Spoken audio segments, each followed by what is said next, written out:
Bismillahirrahmanirrahim. Assalamu alaikum students. My name is Abdurrahman and I'm teaching you biology. Students, in this session we are going to discuss about a very important topic.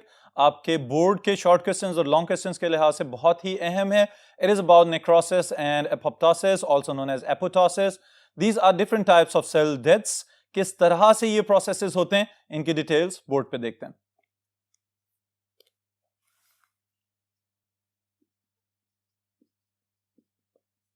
Alright students, it is about apoptosis, also known as apoptosis, and necrosis. These are different types of cell death.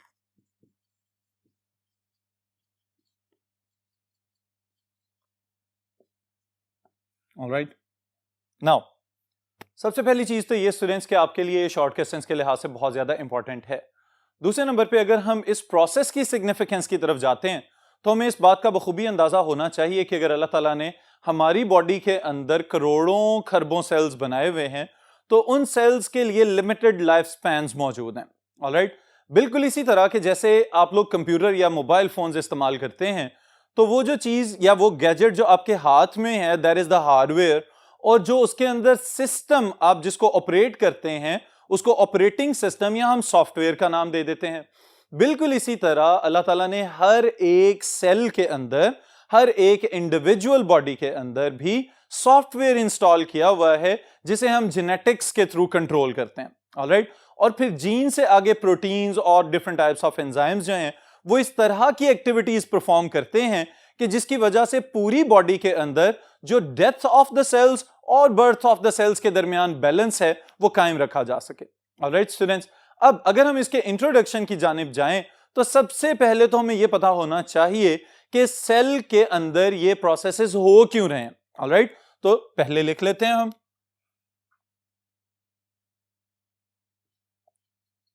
Sales in living organisms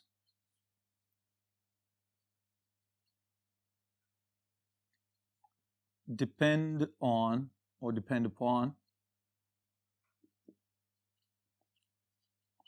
intracellular and extracellular signals to regulate different activities like the first thing is cell division itself, cell division को control करना. फिर उसके बाद morphogenesis, यानी sales पहले अपनी शक्ल इख्तियार करेंगे और फिर उसकी बुनियाद पे जानदार अपनी जो फाइनल शक्लें इख्तियार करते हैं. सेल्स की maturity that is known as differentiation.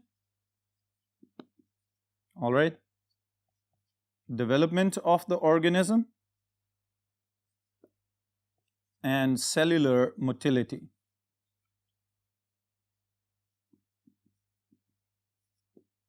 Alright students, अब पहली चीज जो हमने यहां पे लिखी है वो क्या है कि बहुत से सेल्स जो हैं वो तो अपने ही इंटरनल या इंडोजेनस जेनेटिक सिस्टम की बुनियाद पे चल रहे होते हैं.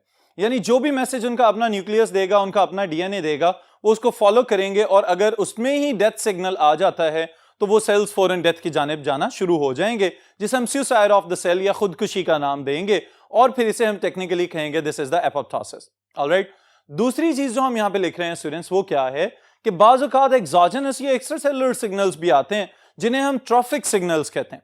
ये जो ट्रॉफिक सिग्नल्स हैं, जैसे ही कोई सेल इसको रिसीव करता है फौरी तौर पे उसके अंदर बहुत सारी तब्दीलियां रूनुमा होती हैं और उन तब्दीलियों की बुनियाद पे उस सेल की डेथ हो जाती है. तो ये वाले जो डेथ सिग्नल्स बाहर से आ रहे हैं इनको हम ट्रॉफिक सिग्नल्स भी कह सकते हैं. और ये सारे काम क्यों किए जा रहे हैं? ताकि सेल डिवीजन को मेंटेन किया जा सके, मॉर्फोजेनेसिस यानी कि शक्ल बनने के अमल को रेगुलेट किया जा सके, और फिर डिफरेंशिएशन, डेवलपमेंट और सेलुलर मोटिलिटी की तरह की नॉर्मल एक्टिविटीज या रूटीन एक्टिविटीज को बरकरार रखा जा सके. ऑलराइट स्टूडेंट्स, अब यहां पे समझने वाली बात यह है कि ये जो एक्टिविटीज हैं इनके लिए जो सिग्नल्स आ रहे हैं वो सेल के अंदर से भी आ सकते हैं और सेल के बाहर से भी आ सकते हैं. तो इन तमाम सिग्नल्स की जनरेशन तो जिस भी मकसद के लिए हो, अल्टीमेटली ये बात आपने ज़हन में रखनी है कि cells have the ability to kill themselves as well as to kill the other cells. All right, students. अब यहां पे एक इंपॉर्टेंट पॉइंट का इजाफा करते हैं, that is fate of each cell is predestined. All right, students. ये बहुत ही अहम जुमला है स्टूडेंट्स। वो किस तरह से कि जैसे हम कहते हैं कि हमारे अपनी एक्टिविटीज जितनी भी हैं हम खुद से डिफाइन करें या हमारे बहुत सारी सोशल नॉर्म्स उसको डिफाइन करें, जब हमें कोई ड्यूटी सौंप दी जाती है तो हमने उसको मुकम्मल करना है। इसी तरह से जो सेल्स हैं उनको भी पैदाइशी तौर पे उनके अंदर कुछ जीन्स को स्विच ऑन और कुछ जीन्स को स्विच ऑफ कर दिया जाता है ताकि वो अपनी मर्जी के मुताबिक किसी भी सूरत में कोई डिसीजन नहीं ले सकते। जो जीन्स स्विच ऑन होंगे उन्हीं जीन्स के तहत उसकी डेवलपमेंट मुकम्मल की जाएगी, डिफरेंशिएशन मुकम्मल की जाएगी और उसे बॉडी के एक स्पेसिफिक पार्ट का हिस्सा बना दिया जाएगा ताकि वो अपनी एक्टिविटीज परफॉर्म करते रहें। ऑलराइट, तो इस वजह से इसको हम कहते हैं कि इनकी फेट जो है, इनके मुकद्दर या इनकी किस्मत पहले से ही लिख दी जा चुकी है। अब इसी चीज को अगर हम टेक्नोलॉजी की जुबान में समझना चाहें तो बिल्कुल इसी तरह से कि जैसे किसी सॉफ्टवेयर या किसी भी दूसरे ऑपरेटिंग सिस्टम के लिए एक्सपायरी डेट्स या अपडेट्स रिसीव होती रहती हैं। इसका मतलब क्या होता है कि आपके पास जो भी गैजेट है, जो भी मशीन आप इस्तेमाल कर रहे हैं, अगर उसके अंदर कोई विंडोज का पुराना वर्जन था तो ये खास वक्त तक चलता है, उसके बाद सिस्टम ऑटोमेटिकली स्लो होना शुरू हो जाता है। या तो सिस्टम स्लो हो जाएगा या फिर विंडो करप्ट हो जाएगी और वो मशीन बंद हो जाएगी। इसका मतलब क्या होता है, या तो उसको रिफ्रेश कर लें या फिर उसमें नई आने वाली अपडेट्स को इंस्टॉल कर लिया जाए। Same is the case with Android and iOS versions of the softwares. तो ये वाली चीज स्टूडेंट्स यहां पे भी याद रखनी है कि सेल्स के अंदर भी प्री इंस्टॉल्ड सॉफ्टवेयर्स मौजूद हैं in the form of genes जो कि एक्सप्रेस होते हैं और फिर वो एक्सप्रेस होकर सेलुलर एक्टिविटीज और उनकी फाइनल फेट को पहले से ही कंट्रोल करना शुरू कर देते हैं। ऑलराइट, फिर इसके साथ अगर हम सिग्निफिकेंस में मजीद इजाफा करें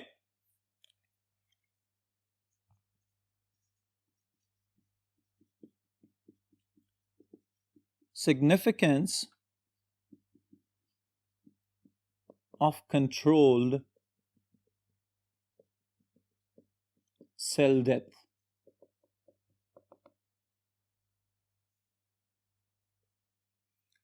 जी स्टूडेंट्स, अब यहां पे अगर आप गौर करें तो मैंने स्पेशली लिखा है controlled cell death.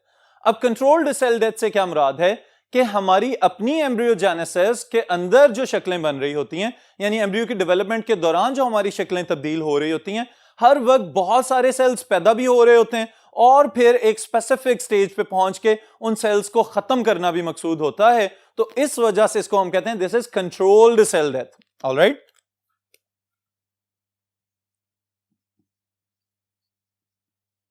death and birth of cells is regulated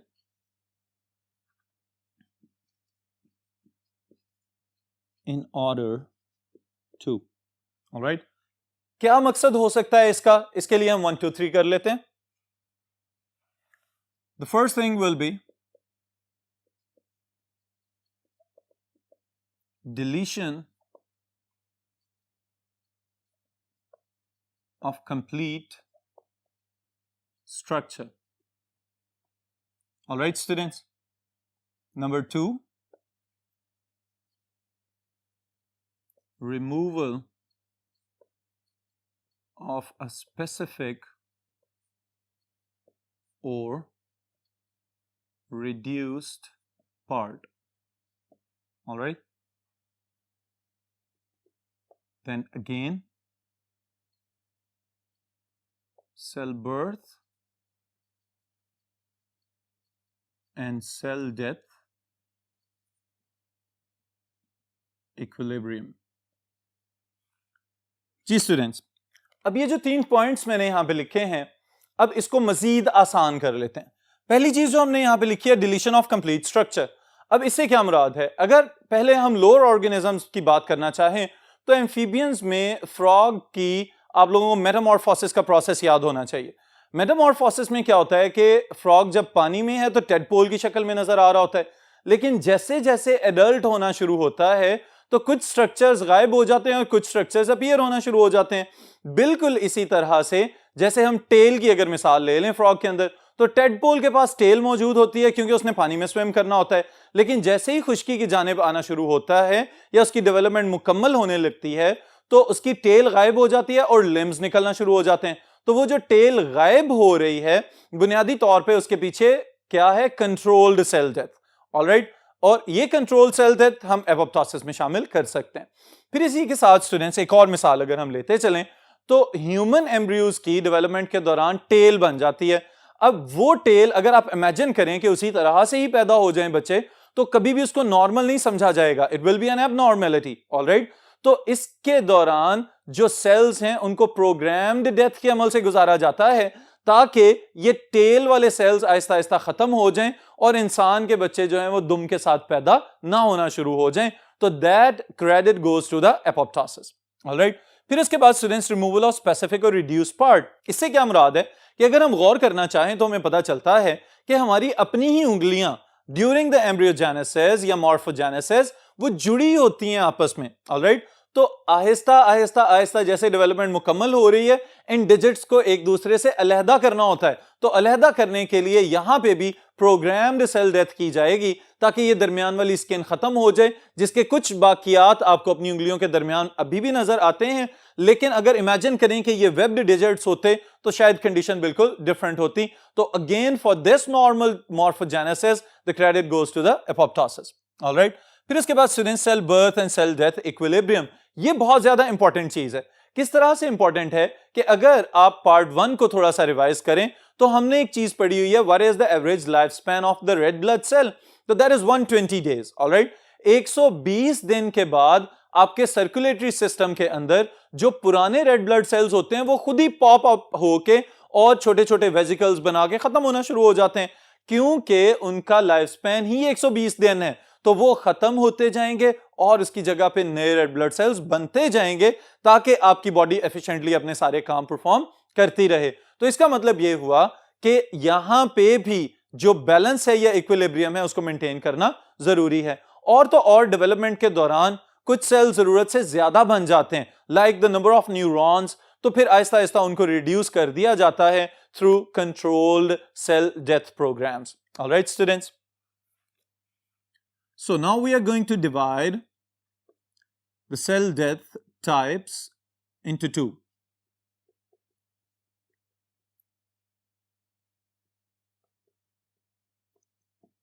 Alright, हमने अपने टॉपिक को टाइटल भी यही दिया था, यहां पे हम उसको थोड़े से आसान अल्फाज में पहले लिख रहे हैं। Internal signaling or suicide of cells। इसको और थोड़ा सा एलेबरेट करना चाहें, we can write suicide of cells in the absence of survival signals। all right, फिर students number 2 we can write cells are murdered by death signals or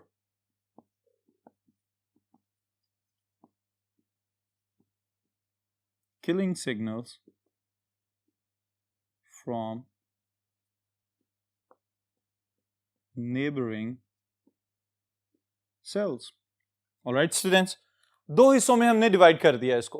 पहले वाला हिस्सा क्या है कि ये भी पॉसिबल है कि अंदरूनी तौर पे ही इस तरह के सिग्नल ट्रांसडक्शन या इस तरह का मैकेनिज्म डेवलप कर लिया जाए कि सेल्स खुद ब खुद ही डेथ का फैसला कर लें, तो इसको हम कहेंगे दिस इज एपोप्टोसिस। ऑलराइट, दूसरी चीज हमारे पास क्या है कि अगर कोई और सेल बाहर से मैसेज भेजे, और अगेन यहां पे सिग्नल ट्रांसडक्शन की टर्म मैं यूज कर रहा हूं कि इन्हीं सिग्नल ट्रांसडक्शन मैकेनिज्म्स के थ्रू मखसूस किस्म के सर्वाइवल सिग्नल्स पैदा करने वाले प्रोटीन्स को इनहिबिट कर दिया जाए और फिर उनके इनहिबिशन की वजह से ये वाले सेल्स भी इन डेथ सिग्नल्स का शिकार हो जाएं, तो इसको हम किलिंग सिग्नल्स या डेथ सिग्नल्स का नाम देंगे। ऑलराइट स्टूडेंट्स, इन दोनों को अगर मजीद आसान हम लिखना चाहें तो दो नाम हम दे देते हैं। The first one is apoptosis, also known as apoptosis, all right, जिसका मतलब क्या है? dropping off or falling off, all right students, and the second one will be necrosis। जी स्टूडेंट्स, इसको अगर लिख लें, cell death due to tissue damage। Alright students, ये दोनों टाइप्स हैं हमारे पास सेल डेथ की। अब अगर हम इसको वन बाय वन थोड़ी डिटेल में समझना चाहें तो पहली चीज हमारे पास क्या है? There is apoptosis. अब ये जो पहला अमल हम पढ़ने लगे हैं स्टूडेंट्स, इसको याद रखिएगा कि ये एक कंट्रोल्ड सीक्वेंस है चेंजेस का, जिसके जरिए सेल खुद से ही खुदकुशी करना शुरू कर देता है। ऑलराइट, तो इस अमल को हम कह देते हैं दिस इज एपोप्टोसिस। अब ये जो एपोप्टोसिस या एपोप्टोसिस का अमल है, इसके दौरान सेल ने खुद से फैसला कर लिया है कि अब मेरी जरूरत नहीं है, अब मेरा टाइम या मेरी जो जिंदगी का दौरानिया है वो मुकम्मल हो चुका हुआ है, तो इसको हम नाम देंगे कि दिस इज सुसाइड, ये खुदकुशी वाला मामला हो जाएगा। ऑलराइट, इस खुदकुशी वाले मामले के लिए अगर हम मैकेनिज्म को थोड़ा सा समझना चाहें तो आपके जहन में इसके स्टेप्स जरूर होने चाहिए स्टूडेंट्स। क्या करता है सेल कि जैसे ही खुद से मैसेज डिलीवर करता है कि अब मैंने यहां पे सरवाइव नहीं करना मजीद, तो फौरी तौर पे क्या किया जाएगा? सेल आहिस्ता आहिस्ता आहिस्ता अपने आप को डीफॉर्म करना शुरू हो जाता है, कंडेंस होना शुरू हो जाता है, कॉम्पैक्ट होना शुरू हो जाता है। इंटरनली अगर देखें तो पता चलता है कि क्रोमेटिन सारा डिस्टॉर्ट होना शुरू हो गया, न्यूक्लियस जो है वो कंडेंस होना शुरू हो जाता है, जो साइटोप्लाज्म वाला पार्ट है और जो ऑर्गेनेल्स हैं वो सारे डीफॉर्म होना शुरू हो जाते हैं, और फिर आखिरकार छोटे छोटे ब्लेब्स बनना शुरू हो जाते हैं, मेम्ब्रेन बाउंडेड वेसिकल्स बनते हैं, और फिर वो एक दूसरे से बिल्कुल स्प्लिट अपार्ट हो जाते हैं, अलहदा अलहदा हो जाते हैं।